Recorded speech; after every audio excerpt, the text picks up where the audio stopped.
Our next speaker is Dimitrios. Here he comes. Dimitrios Pinotsis from MIT and also University College London. And he's going to follow up in the same topic. And then I'm going to ask him and the other speakers whether these fields come from membranes or microtubules, but we can deal with that later. Yeah, we'll talk about that. Okay, good. That's the whole point. This presentation. He's breaking all the rules and using his own laptop, but we love him anyway. Okay.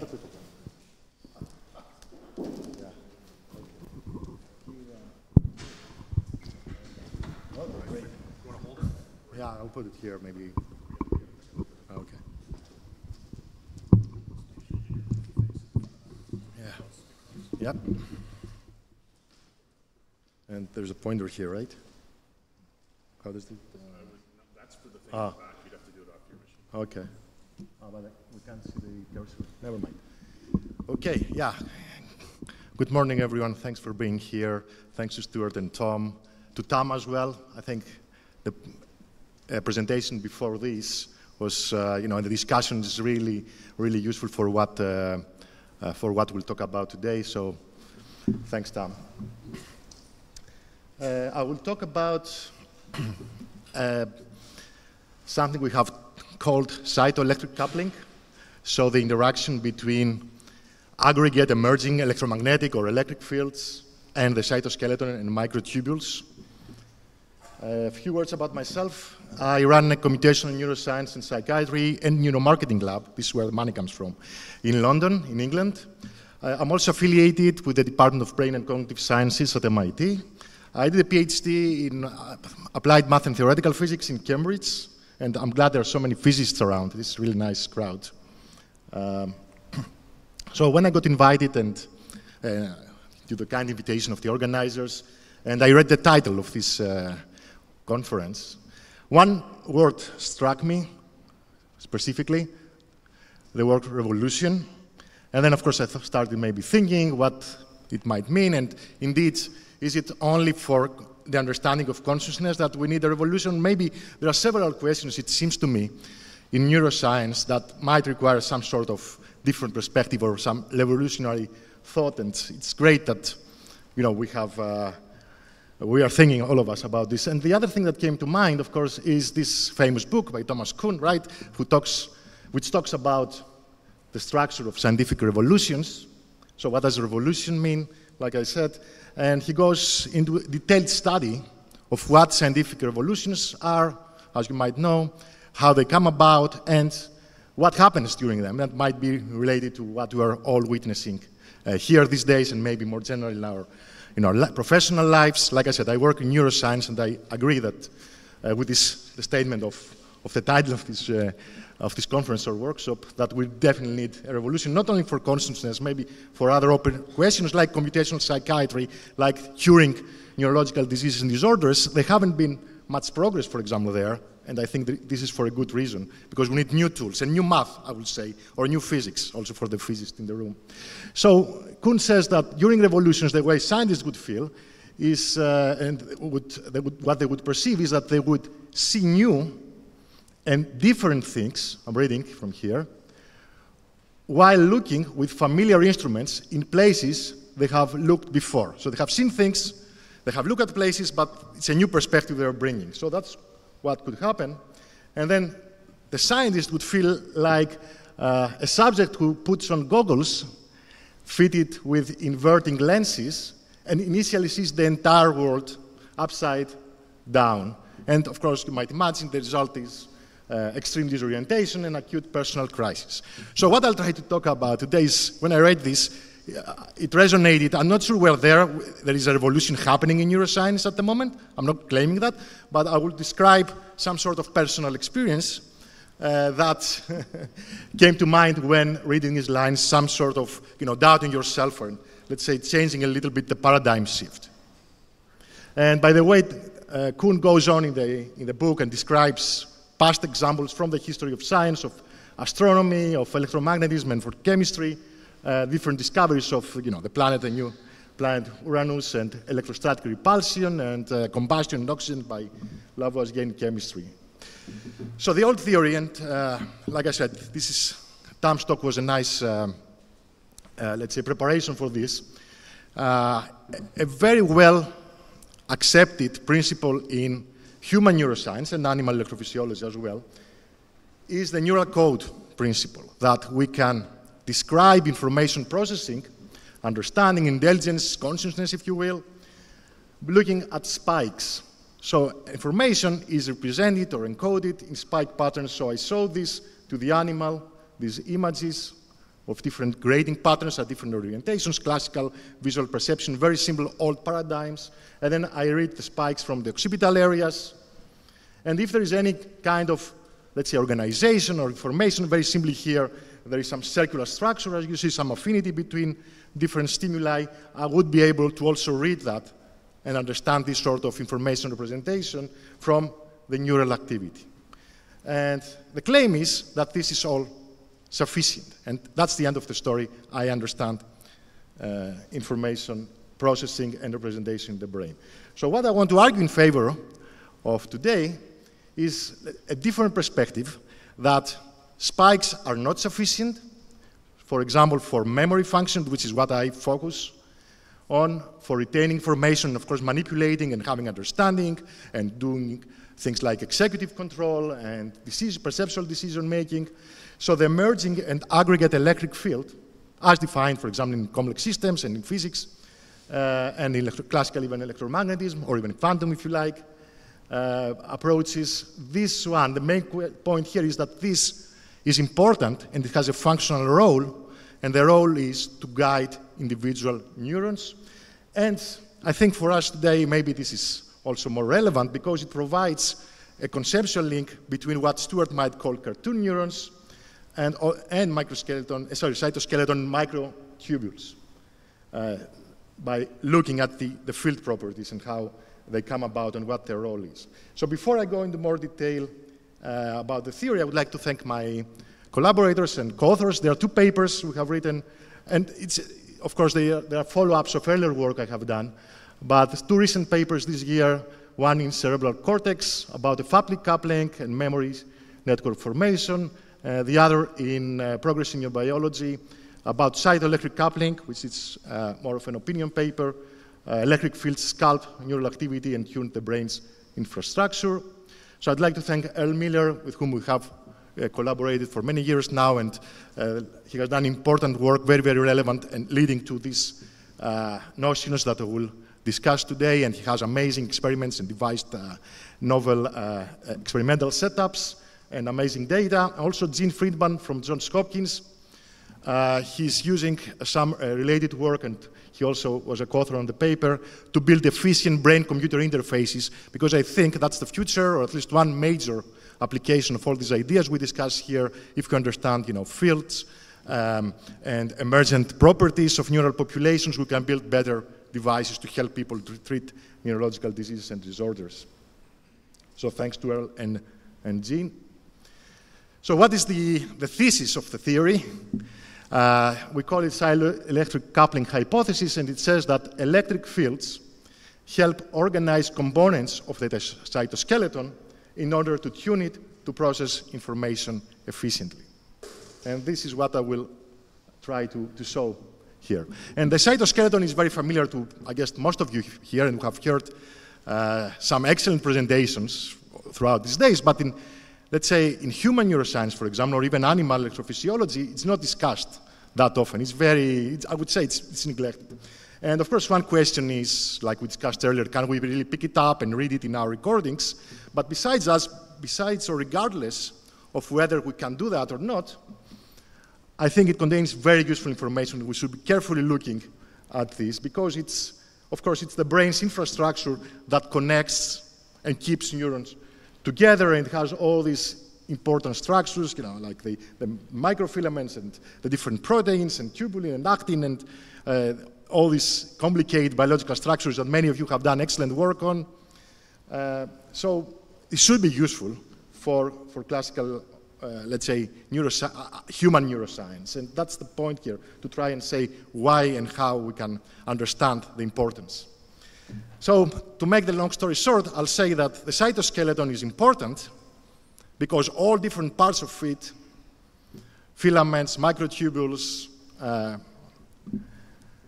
extracellular matrix, proteins, they generate a field that then acts like a conductor of the brain orchestra. So we like this metaphor.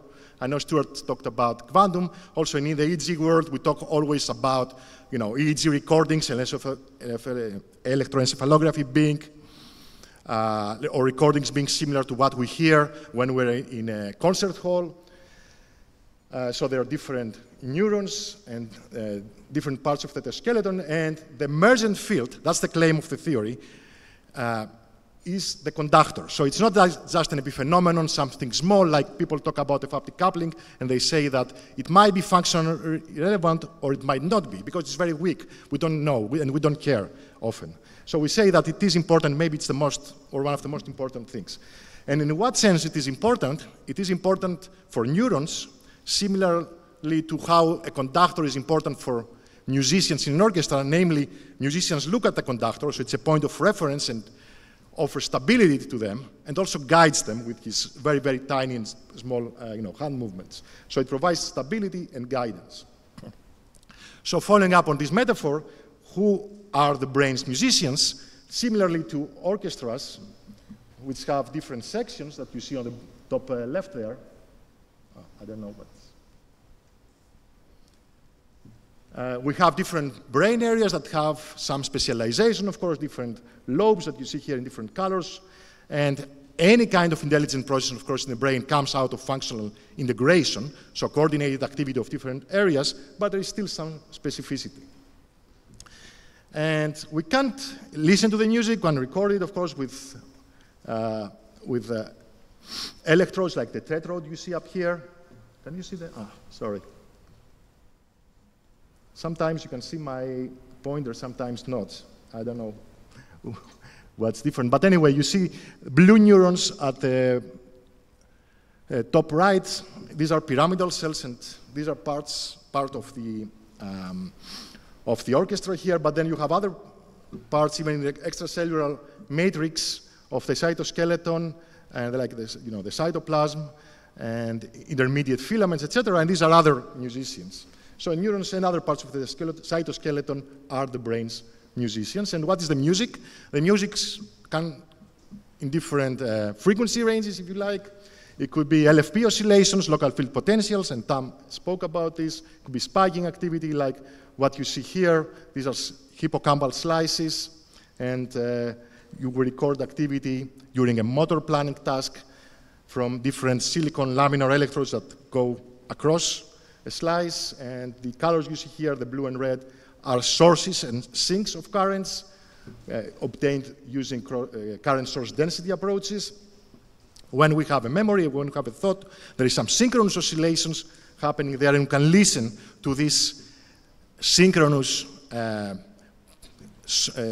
activity of the neurons, which is similar to, let's say, listening to the string section of an orchestra or listening to the brass section, or etc. So we can pick up all this activity. So that's the music, but as Anirban also will show in a moment, there is another kind of music in the brain, equally important to my mind, which is, of course, oscillations from other structures besides neurons, maybe at different frequency ranges. So these LFPs are up to maybe 100 or 150 hertz. Usually that's what we record. If you have spike rates, you go to 500 hertz. It's all hertz. Here we have resonances at gigahertz and terahertz, etc., for different parts of the cytoskeleton using Raman spectrophotometry and other microscopy techniques.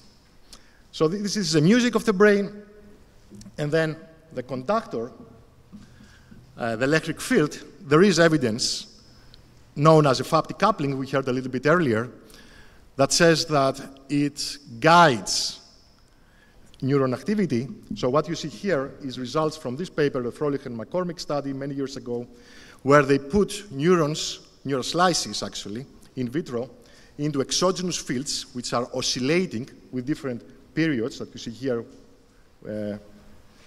denoted by the capital T.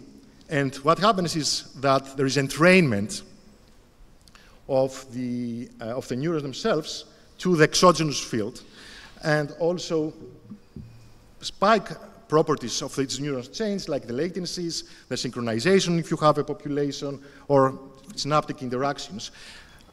Also, we saw earlier, there is this recent 2019 paper from Durant's lab where they cut a hippocampal slice into 2 halves and there was wave propagation. So there is evidence, but the question, or the thing we need to convince, let's say animal, let's say electrophysiologists, for example, or human neuroscientists, is that this is functionally important. It's not there just as an epiphenomenon, just as something that is, has a weak, let's say, influence on neural dynamics and recordings, that this is functionally important. And this is the thesis, like I said, of this presentation.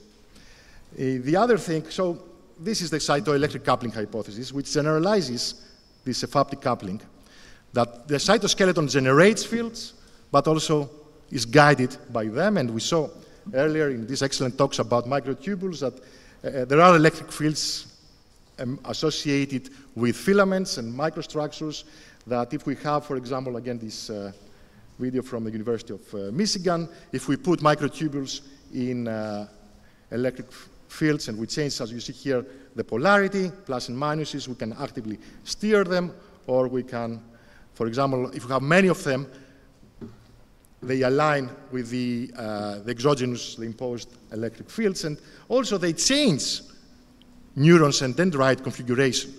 So there is an interplay, right? So neurons and microtubules generate fields, and then this feedback and change all different parts of the orchestra, the brass and the strings, the microtubules and other parts of neurons. And this is a constant interplay. So that's the cytoelectric coupling hypothesis that I summarize here, that it's a two-way street. And importantly, when we build computational models, and I'll come to that, we can connect what happens at the microscale, at the filament level, the protein level, at the microtubule level, with macroscopic, which is of interest to the broad community of neuroscience, LFP oscillations, EEG data, LFP data, neural networks.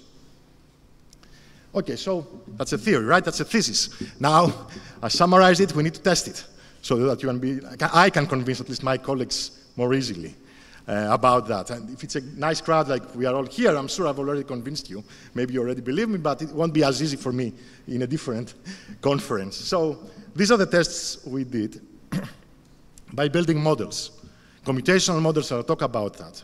And what I want to emphasize is that these models are a bit different from what people in, again, human neuroscience, for example, are building, or animal electrophysiology. They start from them, and they extend them. So how? So there is a paradigm shift. So what are we modeling, first of all? Right? Because I'm going to talk about computational model. We're modeling this sort of activity. For example, we have here a rat. We put an optical microscope on its head, and we see which neurons fire when the rat sees a certain image. So, there are spikes associated with the same image, so same neurons more or less with some variability, fire each time we see the Haley-Bailey neuron. This is all studies. So we call this group of neurons that fire asynchronously neuron ensemble. So neuron ensemble is the group of neurons that fires, and when it happens, it means that the animal or the human remembers or maintains or sees a certain information. And then we can build a model of this firing. That's a classical human neuroscience approach. What you see here is the predictions of a computational model, which is like a neural network, a biophysical neural network. So you have a patch, let's say a few millimeters long, with a few millimeters long, on the cortex of the monkey, for example, or even a human. And you have different excitation and inhibition taking place here, different levels of electrical activity, and these are the different colors that you see. Some fluctuation, right? Some wave activity. This is what we're doing all the time in neuroscience, and we have a neural model. Of course, if you want to be more faithful to biology, my suggestion is let's build models that also include that are more biologically faithful, include information about the cytoskeleton. And I'm happy to talk to you because many among you have done excellent work on that.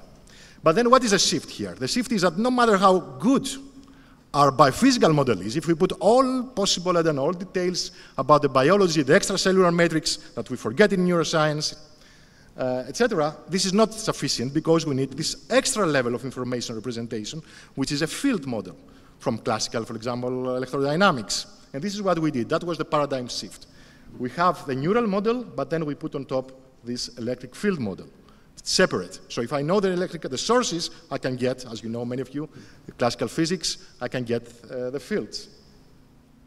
So let me give you a recap, because maybe some of you might not be very familiar with the level 1 model, the biophysical model. What does it describe? It describes the structure of the cortex, columns, the delays in signal propagation, different neural types. So it's like a video game, an in silico implementation of differential equations, essentially capturing synaptic dynamics and long-range propagation. So you have pyramidal cells, you have interneurons with different ion channels.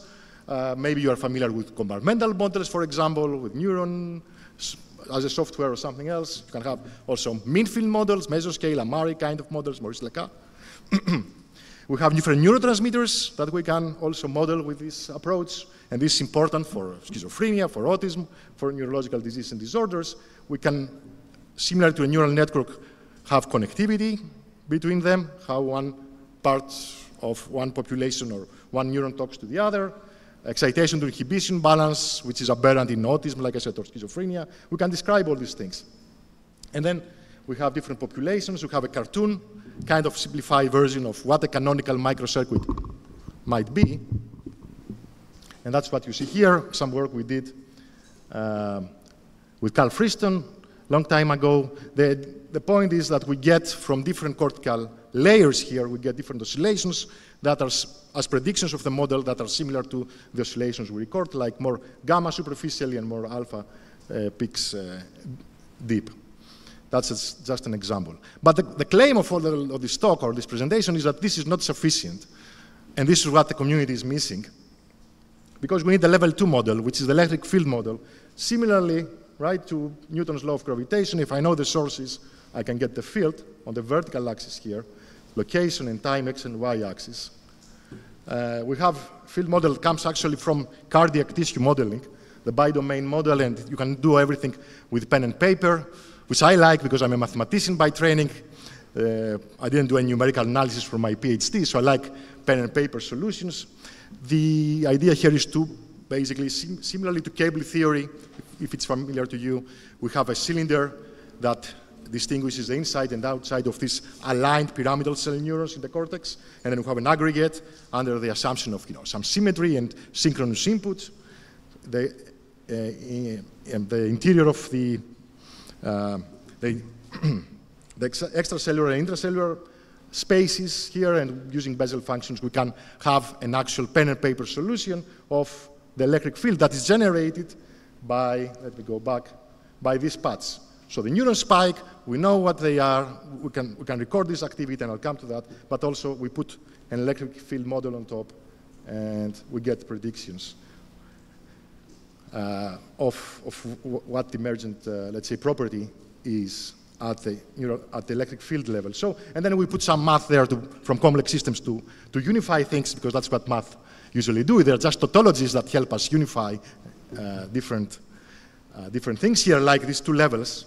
So we have some equations which describe not only how electric fields arise for synaptic activity, but also the coupling between, so how synaptic activity changes over time and is influenced by other electric fields, so the coupling between synaptic activity and the neighboring fields, and how this gives rise to this third equation here, just a Fourier transform, essentially, of this K, the coupling constant that you see in the second equation, how this gives rise to connectivity patterns between neurons. Okay, so I promised some tests, right? So I told you what the models are, the computational models, a little bit of math. What are the data? The data comes from Merle's lab, from Emilio's lab at MIT. It's a simple delayed response task. The reason this is interesting is because this is a classical paradigm used for building brain-computer interfaces when you have someone, a paraplegic, that cannot communicate with the world. One means of communication, of course, is a cat, so we need to train basically decoders using monkey data from invasive recordings from the monkey brain, from these multi-electrode arrays in 2 monkeys in this case, 3 brain areas, frontal eye fields, supplementary fields, and PFC. All these are frontal cortices. To do a very simple thing, right? So the monkey fixates here, so we know it pays attention. It's behavioral control. And then there is a cue at a certain angle. There is a delay period that we're interested in. What happens during delay? The monkey remembers the location, and then there is a response. And of course, if it's correct, the monkey has to really saccade to the remembered location. It gets a reward, a juice, or if it's not incorrect, doesn't get. So these are the very simple data we have here. So again, during this delay, we have ensembles, groups of neurons firing, and what do they represent? They represent locations, different angles on the visual field. So we know that for sure. Very simple paradigm. But then we can be certain about what we are testing.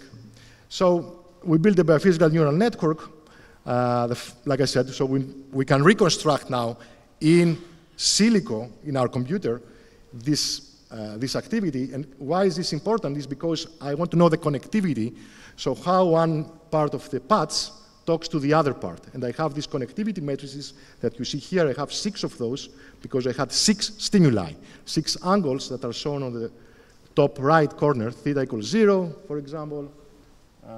Theta equals 180 degrees. The second matrix from the top left column here. So you see on the top left the different angles. So we can train now our model, our biophysical model, using a variational autoencoder and reconstruct the connectivities.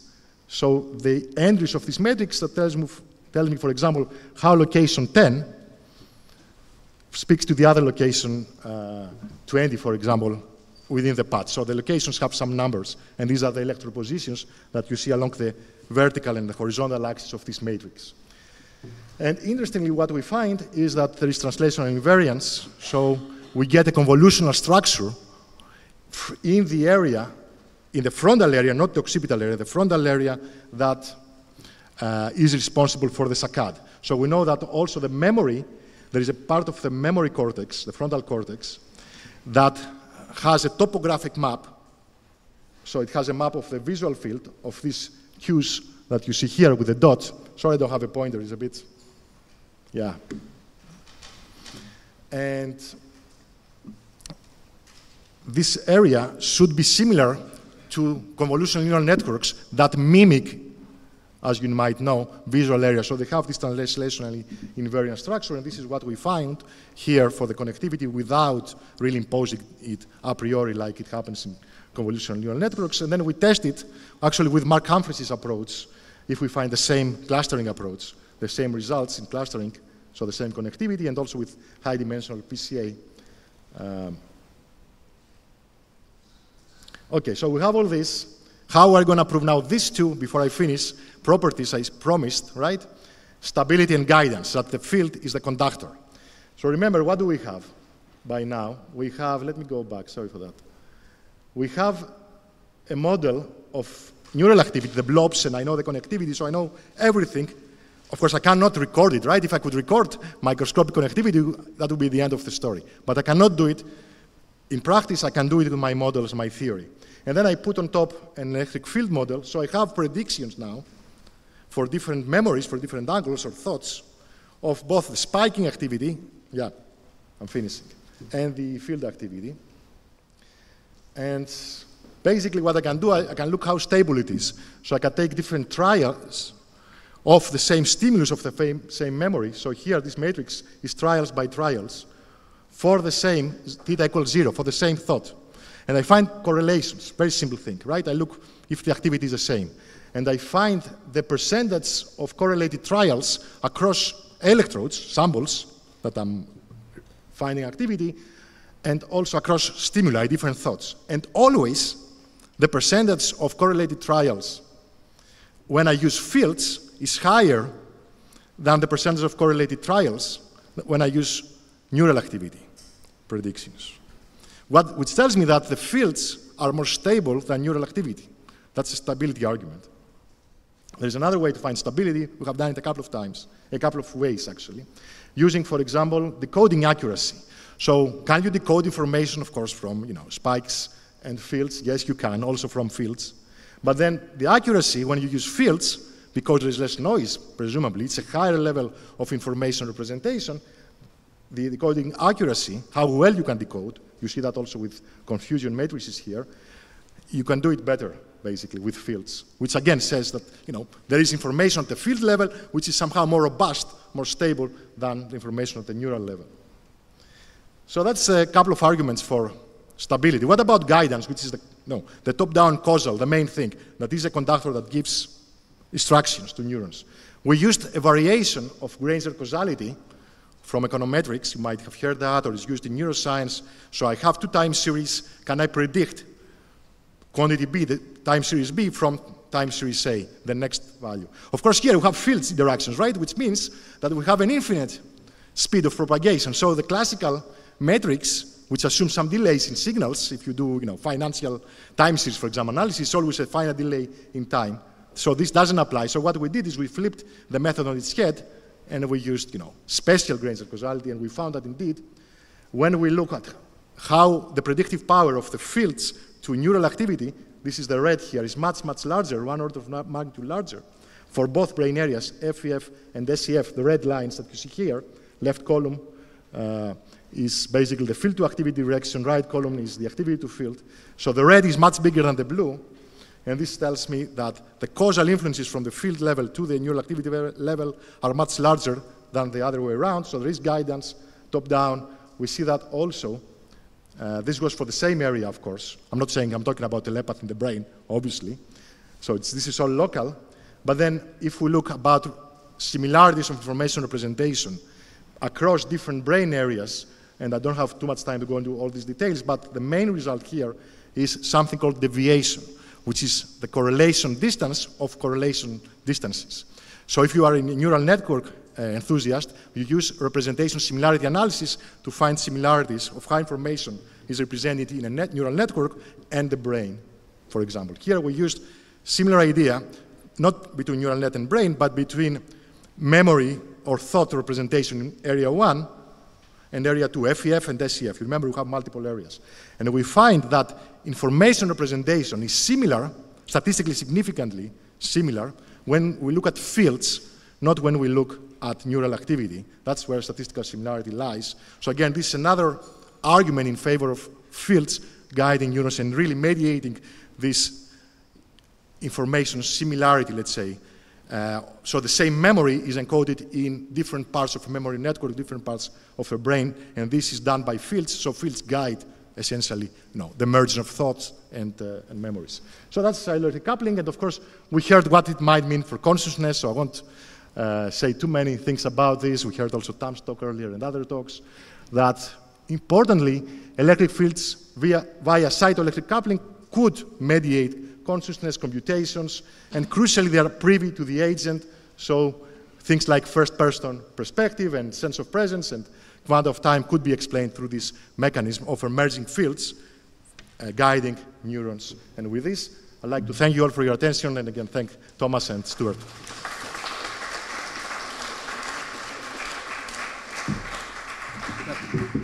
How about one quick question and then we'll move on? Anybody?